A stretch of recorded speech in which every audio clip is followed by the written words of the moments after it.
Has anyone ever wondered who made it possible for women to vote, or for them to be in politics? There's one lady who made it possible today, and who made it a possibility that we will one day have a woman president. Her name is Jeannette Rankin.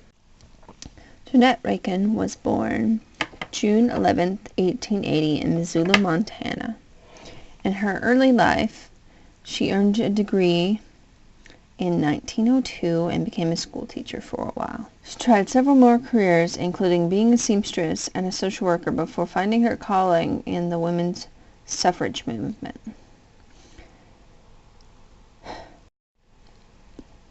While living in Washington State, she became driven to amend the state's constitution so women would have the right to vote. The bill passed in 1911, and she returned home to help give the women the right to vote there, and that amendment passed in 1914. In 1916, Jeannette Rankin ran for the U.S. House of Representatives, and all the work she had done to help women helped her win the race. She was the first woman to serve in Congress, and that was amazing because many women didn't even have the right to vote then. In her first 2 years in Congress, she voted against World War I and World War II, and voted for the rights of women working in the war effort. She created and helped pass the 19th Amendment, giving women the right to vote. Her 2-year term ended in 1919, but she still pursued her passion.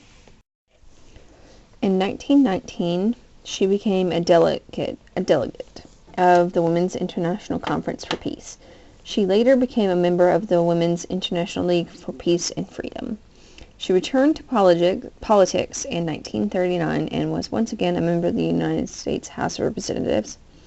She was very anti-war, and even the attack on Pearl Harbor couldn't discourage her from a pacifist anti-war vote. She left office in 1943 and started traveling. In 1960, she established the self-sufficient Women's Cooperative Homestead in Georgia. On January 15, 1968, she led 5,000 women, calling themselves the Jeannette Rankin Brigade, to Capitol Hill to demonstrate how against they were to the hostilities in Indonesia at the age of 87. She was the first to introduce a GI Bill to Congress to give soldiers education and benefits after they got out of the military. She continued to speak against war until she died on May 18, 1973 in Carmel, California. Upon her death, she left a portion of her estate in Georgia to assist the mature unemployed women workers. Her assistant, along with other friends, established a foundation to help adult women who had a hard time returning to school.